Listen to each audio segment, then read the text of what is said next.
Oh, so this one is Yep. the one. Okay. Yep, and you'll be on these two here. And we're live once again from SRC 2024, April Hall down here in Frisco, Texas. And I'm with my friend Dima Yes, sir. with the Roofers SEO School, man. Yep. How are you? Roofing SEO School. I'm good. Thank you for having me. Yeah, man. Thank you for coming on the show. So I've followed your content for quite some time now. I think you actually booted our podcast out of your Facebook group a couple times, which is fine. Did I?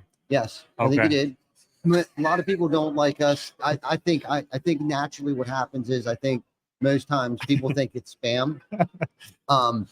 But it doesn't matter. We still post it. And then what's cool about what we do, it's a little bit different than what everybody else does, is ours is always live.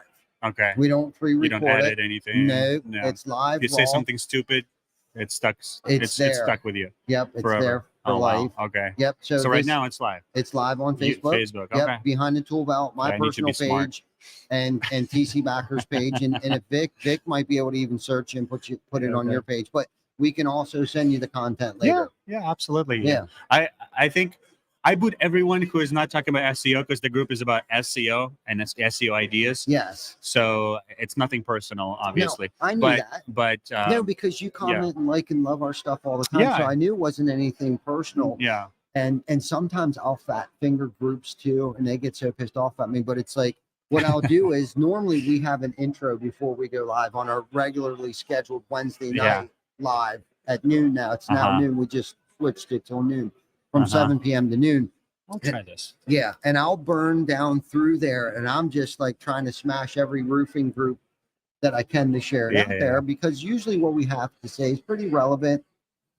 Sometimes it's a little bit grab-assy, but I think it's entertaining, along with educational. Yeah, and we like to kind of keep it that way, because we don't want to bore people either, but we also want them to leave with something, and that's why we felt like having our conversation would definitely give good content for those that might be starting out in the I'll definitely share you on my personal page. You know, I think what you do is great. You know, just consolidating content in a very digestible form. I've been following you a lot, and I don't think you discriminate a lot on who you interview. Yeah. So that's why I like it, because you kind of give every person a chance to speak, to explain themselves and stuff. So thank you so much. Thank you so much.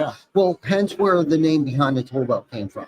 What's that? That's where the name Behind the Tool Belt came from. Tool Belt. Kind of like the man behind the camera. Who was he? The man or woman behind the camera. So it's like, who is the individual behind? More personal. Yeah. Like let's see who you are. Yeah. But it's kind of gone. You know, we take it typically wherever the conversation goes. But again, it's great content. Yeah. We're trying to really focus. We just recently went out onto different platforms.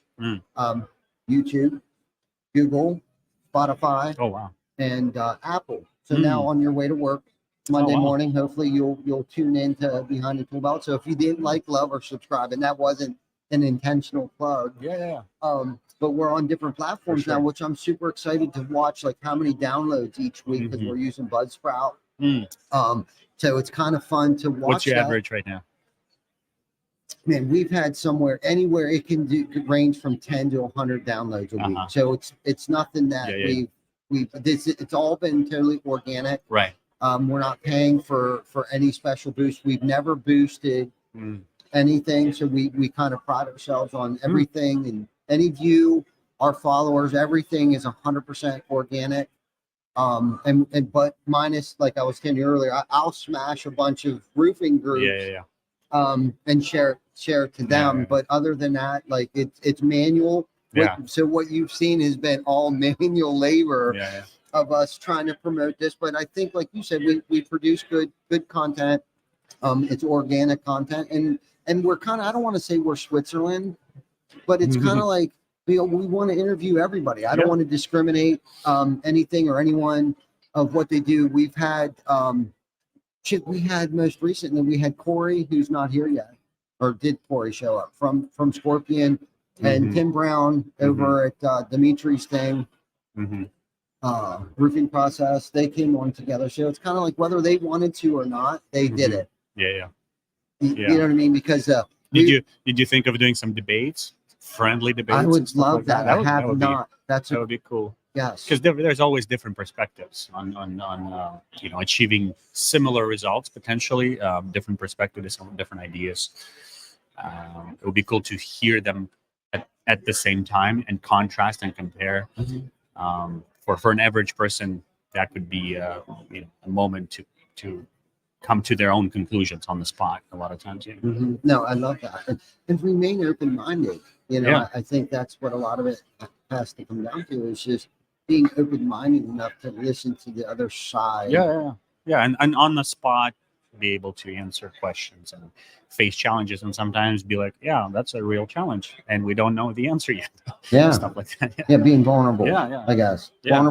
vulnerability, and I think the older I get, the more vulnerable and transparent I become, and allow people to know that I just don't know. And I think I've spent entirely too much of my younger years not raising my hand enough. Uh, You know, you have a lot to say. It's built up inside. yeah, Huh? right, or asking enough questions. Yeah. Yeah, I was afraid to raise my hand and ask questions. But today it's kind of like life is too short, and if I don't know something, I really don't have an issue asking somebody about it, whether they may be a worthy rival or Right. or whatever. It doesn't even matter because really, at the end of the day, first and foremost, there's enough work out there for everyone. Yeah. There's Okay. enough. Right. For sure. And if I'm going to be in competition, I need to be in competition with my yesterday self. Right. That's your best. That's your most fiercest competitor. It's you. Yes. And who you are today compared Yes. to who you can be tomorrow.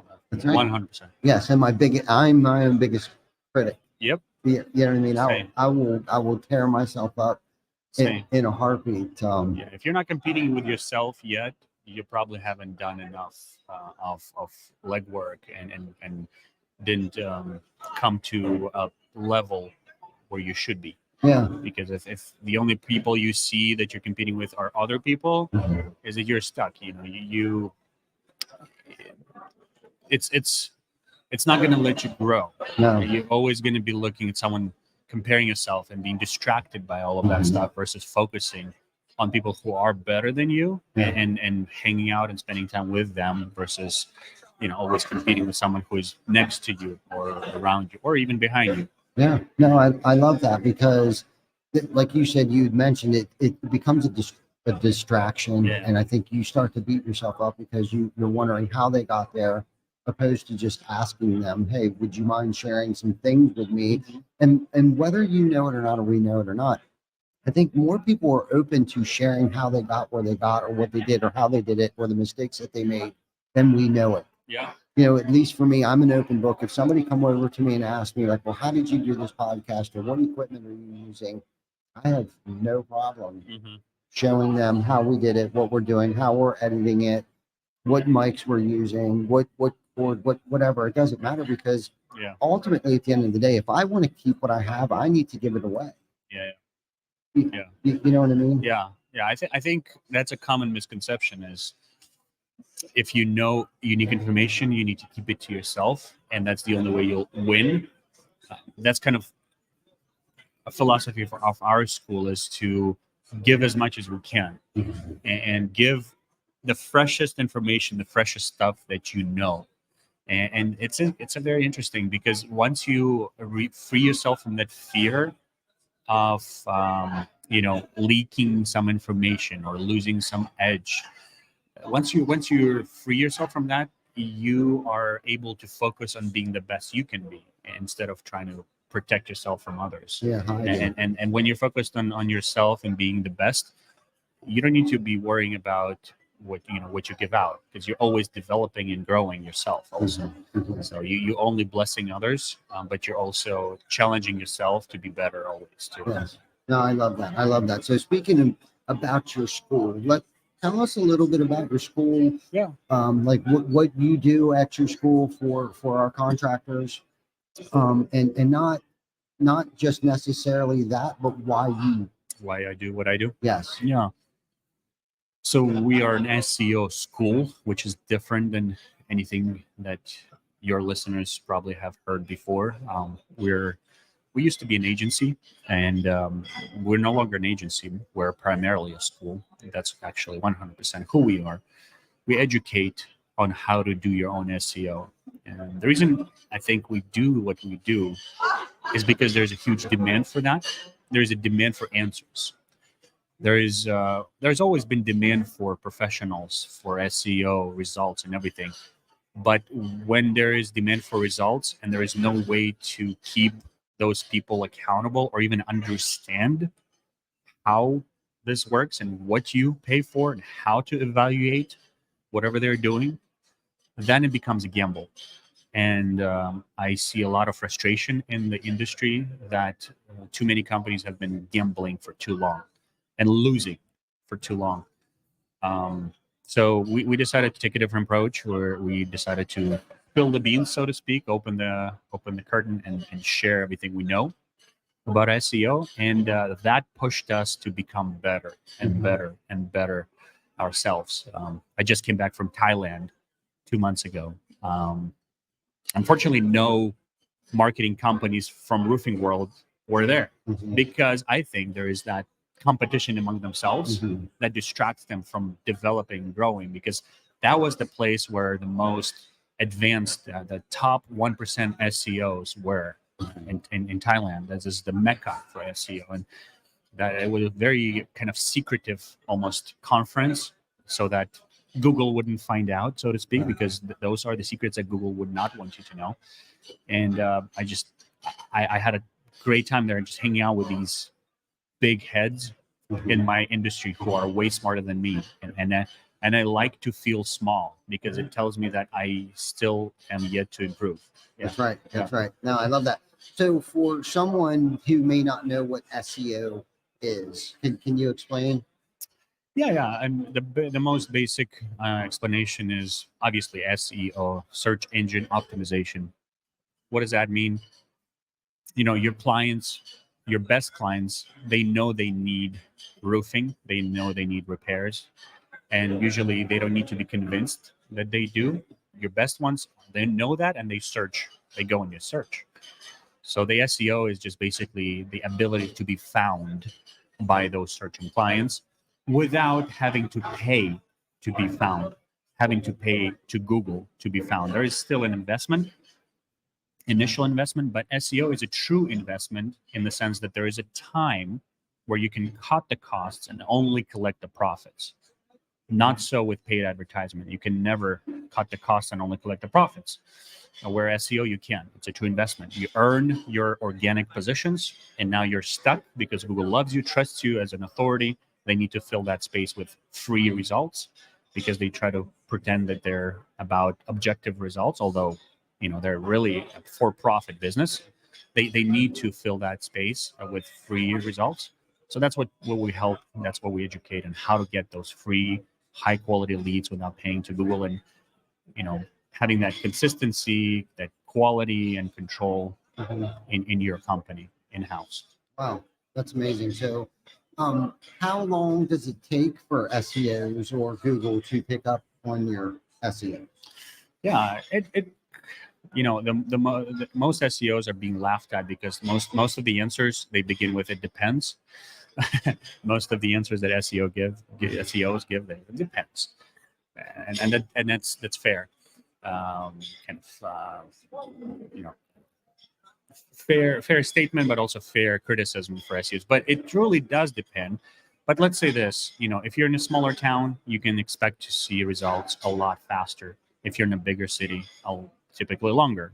The reason is simple: there's more competition. There's been history there. Google already has someone that they trust, and you just need to prove to Google that you're better. And the more competition you have, the longer it takes. But usually it's because the whale is bigger. You go after a bigger whale, so it takes longer to compete and prove to Google that you're the best.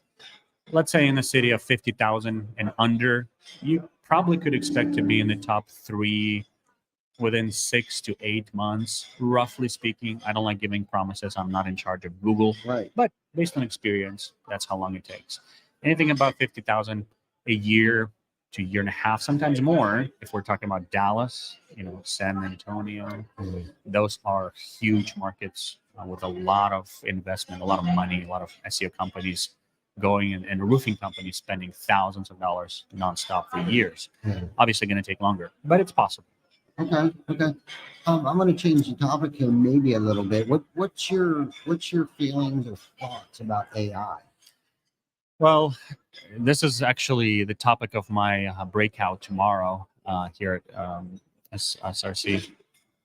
AI is it's the next big internet revolution. I would even argue it's bigger than internet revolution. You know, when internet came, it changed everything, Mm-hmm. but it took some time. Here, it's pretty much the same, but it's going to happen a lot faster, and it's already happening. Yeah. Kids are nowadays writing their essays on ChatGPT already. You know, doctors and lawyers are writing their bar exams and everything like that. Like it's a wild west right now in the world of AI. What it can do, and I'm not even talking about every other sphere where AI can integrate. You know, replying to reviews is that much easier now. Um, you know, uh, there's so much things that are changing, and but at the same time, it's important to understand that SEO principles don't change.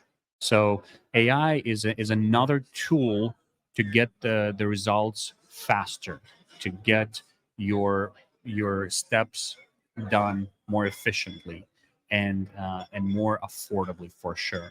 Actually calculated with AI now, we're able to get the same results, actually better results. And for example, writing content 100 times, 100 times cheaper to do that through AI, and 1,000 times, in some cases, 2,000 times faster to get the same results it used to take just a year ago for some blogger paying to a blogger to write an article.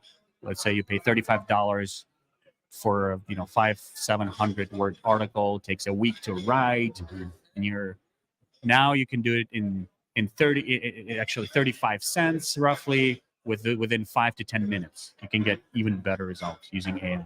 Wow. Okay. So how can AI help or improve SEO? Yeah, how can AI improve SEO? So SEO, what is SEO besides besides what I just explained, the Right. philosophy of it. And SEO involves three things primarily. It's content, that's pillar number one. Pillar number two, optimization, which is correct titles, descriptions of your website, telling Google in the most important places who you are, what you're about, optimization. And number three is backlinks, basically other websites, other companies or bloggers talking about you, mentioning you on their website, linking to you, giving you a vote, so to speak, kind of a celebrity contest there. So first is content, then optimization, and then backlinks.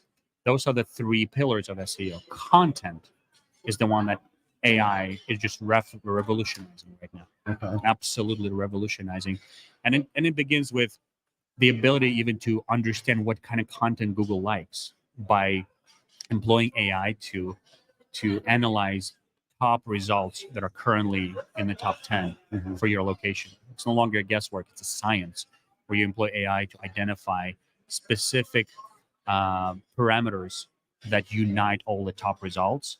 And now you know a blueprint of what makes them stand out. Wow. That is amazing. Okay.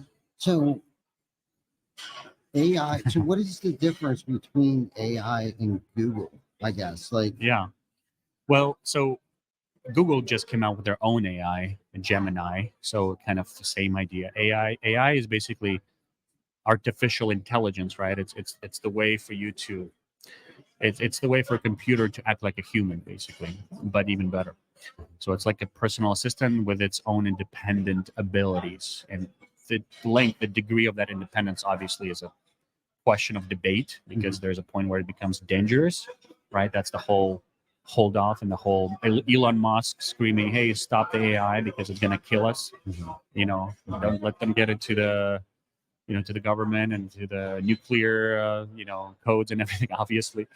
But that's a real danger of letting AI be completely independent and or missing or like not understanding when that happens. But normally it can be a very useful assistant with day-to-day tasks, not just with SEO, but SEO is just happens to be one of those things that you can really scale and make it very easy. Google is not AI by definition. Google is more like a search engine. It's a database of results of data, right? It's a database. and AI just helps you find correct information or use that data that Google is storing for your own purposes. Right. Recycle it, rewrite it, find answers, all of that stuff. To some degree, Google is AI because it obviously wants you to get answers to your requests. Right. But AI is more about details. It's more about tasks than just information. So, you know, you can write a bot with AI that's going to act like it's a human on Right. your website, and it's going to interact with a potential lead on your website, stuff like that. That's happening already. But being able to give more precise answers to your questions is what AI is Okay. it's where it's relevant to You know, SEO. and I think you answered it very well. Obviously, you're staying up on this stuff way more than me and probably the average individual one, because this is your arena. Yeah. So I got kind of just a layman's question for you. Like, Yeah. so the individual or individuals that created Google, we know who they are, and maybe I'm just ignorant. Where did AI come from? Like, is there an individual, a group, a scientist? Like who and Yeah. where? Yeah. No, yeah, scientists. You can call them scientists. Obviously, engineers, software Engineers, yes. engineers. Yeah. These are the people that are at the forefront of the technology development. Basically, what they do is they try to create an entity that functions as a human, and the motivation there is very honorable. We want to make it easy Mhm. for ourselves. We want to simplify things. We don't need to anymore, go through 20 steps to get to the same destination, where you can just get it through 1 or 2 steps. So it's driven by lovers of technology to help humanity, for the most part, get faster, better results and more convenient lifestyle. And that's kind of the idea of AI. Yeah. Yeah. Yeah. No, AI, I can see where it can hold its place in many facets of life, but I could probably also see, where Elon's fears Yeah. may come into play. No, it's very real. It's not just Elon.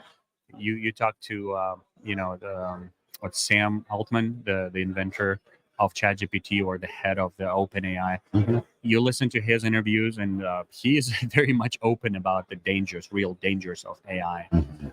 And when asked, "Hey, is there existential threat to humanity with AI?" He's pretty stoic about it. He's like, "Yeah, I think so." Really? You're not even trying to pretend, huh? Yeah. I mean, and that's the reality. The more independent AI gets, the more useful it can be, because it replaces not just one person, but a team. Sometimes hundreds of people, because it has access to all of this information. Mhm. But also, it makes it more independent, obviously, for that reason. Right. Yeah. Now, do you see at some point in time there being regulations put on Oh AI? yeah, I hope so. I mean, that's what Elon Musk is pushing for. Yeah. And those other ones who are more cautious about AI, there's a whole another group out there that is like, whatever, there's no danger, let's push to the limit. Yeah. But people that are more sober, I think they are pushing for regulations, and Yeah. I think it would be smart, of course. But it really relates to more bigger questions, more security stuff and stuff. Yeah, For that's- SEO, Yeah. it's still it's still a wild west. You can do many things. Mhm. You can, for SEO in particular, one of the ways, like I said, for you to rank higher in Google is to create content. Right now, there is no way to detect what content is AI, what content is human. Yeah.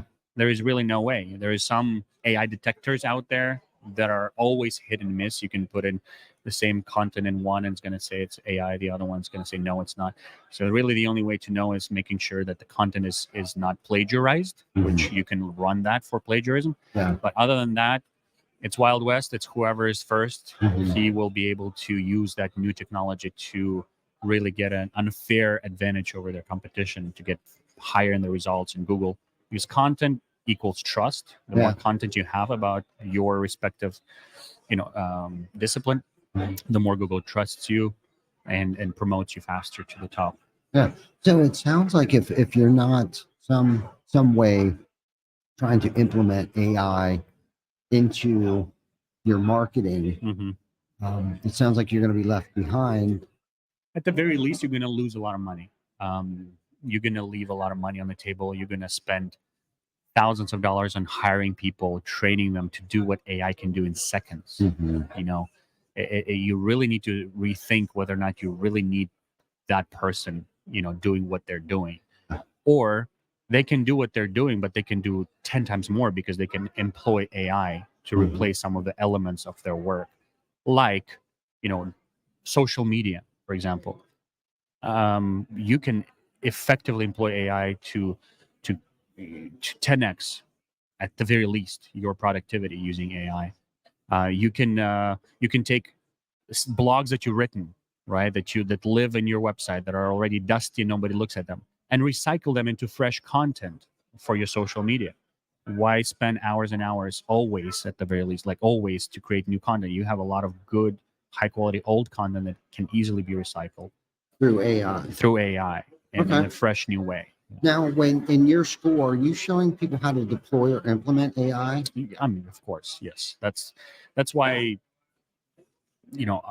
that's what I was saying in the beginning, is us being school forces us to be the best, forces us to bring the most fresh fruits on the table, fresh meat, so to speak, on the table. And our students know that. They sometimes even push me, like, okay, where's the, we want more, we want more. I'm like, okay, just give me a second, we're still testing this. So our students are very educated. They're the first ones who pushed me to go into more of AI route, and I was like, okay, let's see what it can do, and I was blown away. Yeah. And we're now, it's I would say there is really no need to have a copywriter anymore, for your website.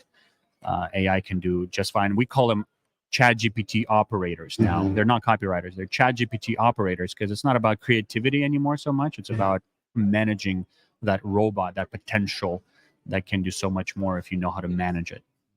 Wow, amazing. A lot of amazing stuff that you really covered with me. I really I'm grateful that we were able to connect at Yeah. this and like you said, I know we've been social, Facebook friends for I don't know, quite a while now, Yeah. and we ran into each other, I think, A couple of times. yeah, Yeah. a couple different times, but I don't think we've ever really gotten into any deep conversations like this, and it's very interesting to hear some of the things that you're saying because, I mean, obviously, I don't live in the SEO world. We have people that do Mhm. that for us, but it sounds very interesting, and it has created a lot of questions and thoughts. Mhm.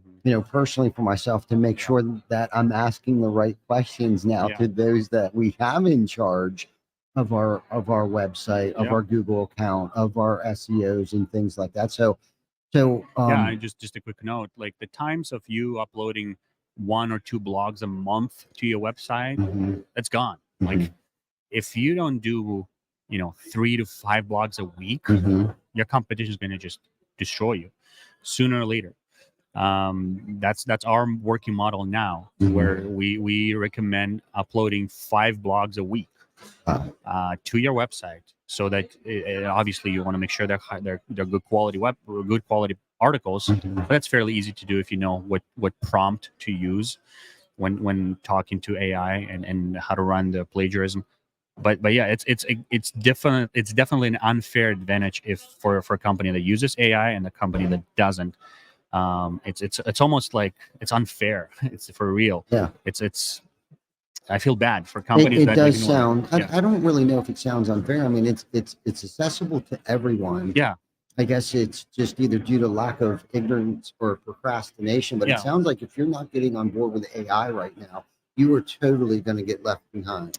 Yeah. Yeah. And one thing is also to understand is your competitors. Yes, roofing companies typically they're slow to adapt. So yes, they will adapt eventually. Your competitors, but who will adapt faster Mhm. is these national, resellers. Or these national aggregators. Angie, BBB, Oh yeah. Home Advisor, Expertise, Yelp. Those guys, they are already employing Oh, AI. I bet. They are going hard on it, and they are the ones dominating local markets for the Mhm. most part, and Yeah. they are your real competition, because they have the money, they have resources, and they know the power of AI. So for them to, it's not even a question whether or not they can implement AI. It's to what degree, Yeah. and how much ahead they're going to be by the time you wake up. Yeah. Amazing conversation. Thank you. Yeah. Thank you so much for coming on to the show. And I'm glad we got to connect this time. Let's stay in touch. Yeah, I absolutely. think social media has made our world a lot smaller. Mhm. So there's no reason that, that we can't stay in touch, because I know you said you're over on the West Coast. Yep. We're over on the East Coast, but for some reason, are you originally from Canada? I'm from Ukraine. Ukraine. Yeah, Okay. yeah. Okay. I lived half my life in Ukraine, half my life in US. Okay. So I'm here and there. Actually, I have Ukrainian T-shirt, right? Okay. There you go. I still have a lot of family there, friends. I was there last year. Hmm. Under bombings and everything, and air sirens. It's pretty crazy. Pretty intense. Still, yeah, you hear it, you read about it, but once you're there, you walk into somebody's house and you hear the air siren going off. The whole city is just hiding, going under, because you don't know which house might be next, Yeah. and you're hoping the air defense is going to work. And very thankful for U.S. and Western countries for air defense systems. Patriot is doing amazing there. Just not enough, unfortunately, to protect everyone. But we are we keep praying for them, and we keep. I travel there myself, like I said, for ministry reasons, to support my uncle who's a pastor. I'm a seminary student myself, so I went there and taught a class and on certain things, and counseling and stuff like that. Very cool. Very cool. Thank you. Thank you for your service there, but not more importantly, thank you for what you're doing for our industry and helping revolutionize our industry and get us up to speed, because we are the roofing industry in general is a little behind, whether the HVAC space or Mhm. plumbing and things like that, but it's rapidly moving forward because of technology and because of people like you educating us roofers in the industry, along with Rufo and Mike Goldenstein and get those guys like that Eagle View, the trailblazers of technology and stream, helping CRMs, Yeah. Leap, JP, AccuLinks. I mean, all of these companies are starting RoofLink. I'm looking at RoofLink over there. I mean, are helping, they're thriving and helping push us, to the other level. And this is the thing, what worked 6 years ago is definitely not going to work today. Yeah. And I think our industry has had that mentality for so long that, that this is the way we've always done it. Well, unfortunately, there's a different generation of people in town. And if you don't jump on board with AI, if you don't jump on board with the new technologies that are being launched on a daily basis, I think your business is going to shrink.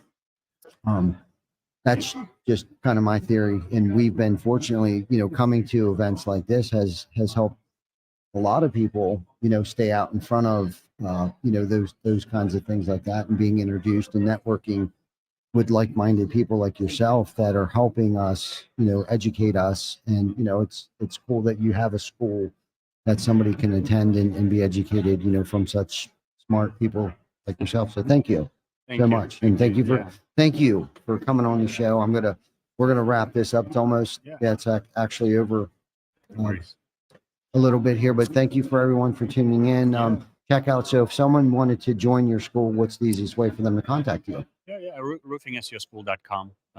You can Easy enough. Schedule a call with me. It's gonna be me and you talking, looking into your market, your website. You're seeing, how not just to make it pretty, but make it foundable. Yeah. And that's the whole point is to make a website that works for you, not just looks good. Mm-hmm. So let me know. And we have people, we have different options. We have more hands-on option. We have more of a done for you first 3 months option, which has been a hit for the last 5 months.